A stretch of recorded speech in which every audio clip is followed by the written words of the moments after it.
pertama kalau kita berbicara masalah pendidikan, BK ini mengambil peran yang sangat penting.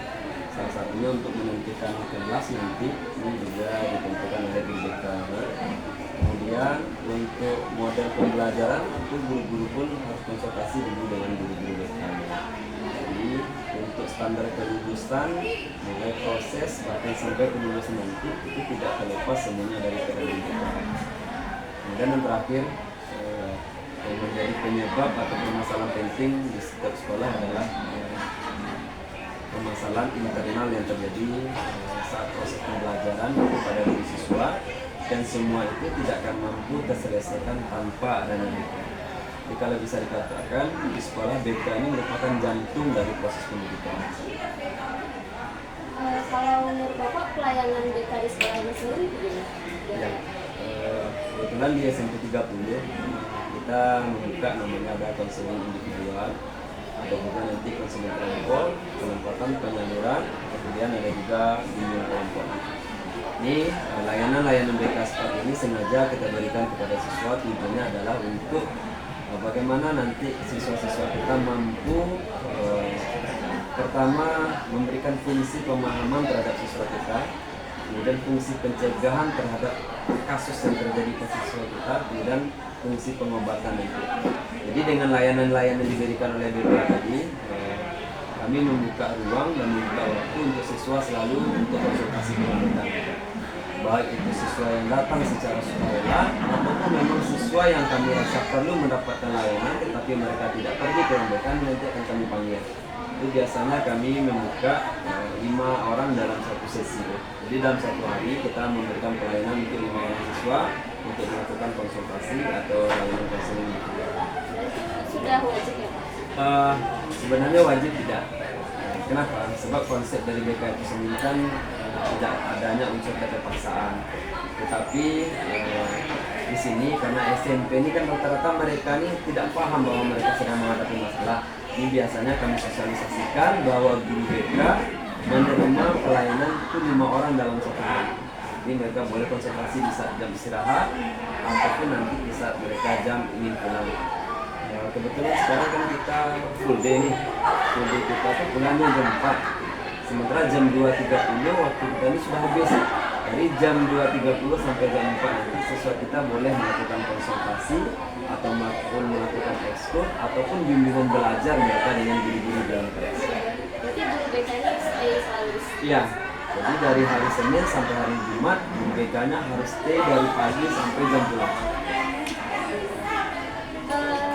Apakah BK ini sudah memberikan kenyamanan gitu Pak, sehingga kalau misalnya siswa ada masalah ada inisiatif dari dia sendiri? Iya. Kalau untuk masalah kenyamanan layanan, itu lebih tepatnya menjawab nanti siswanya. Tetapi sejauh ini bisa mengukur indikasi nyamannya adalah dengan adanya siswa yang datang ke ruang BK secara sukarela.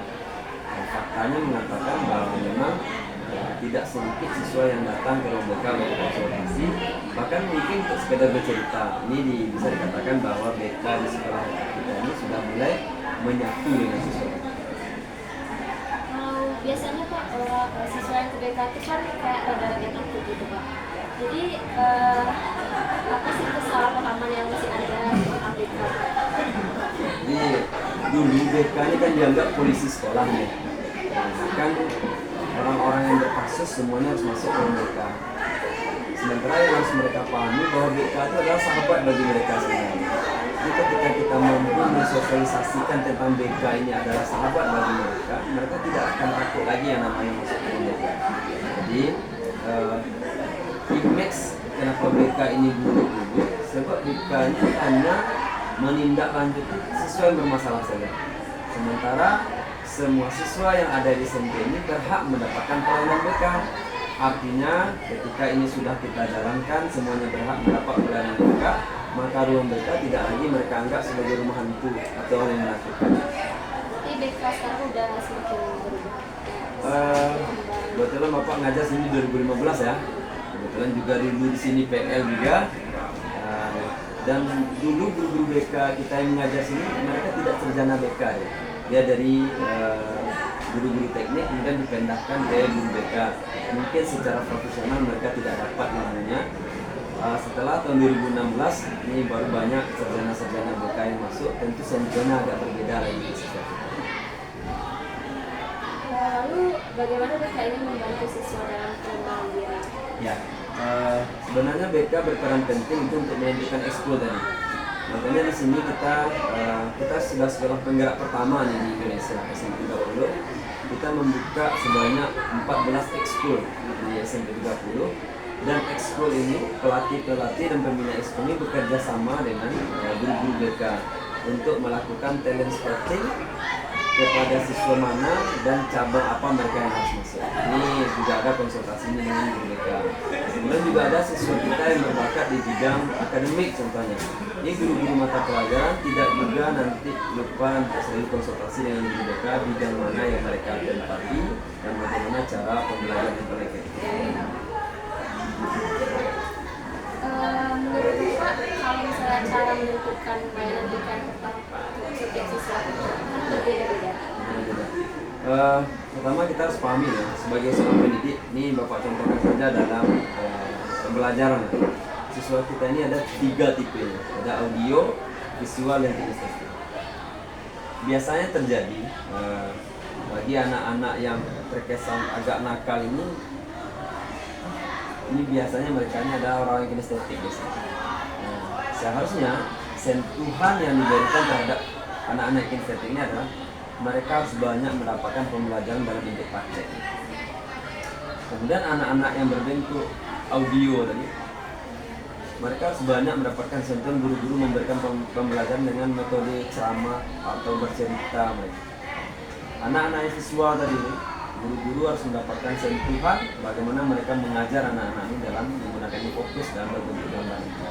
Jadi dalam penentuan kelas pun sebenarnya BK sudah mencoba dulu mengklasifikasikan bahwa siswa ini berdasarkan karakter pembelajarannya, tetapi tidak efektif. Yang efektif yang kami lakukan sekarang adalah di SMP 30 kita tidak mengenal lagi adanya bapak ibu.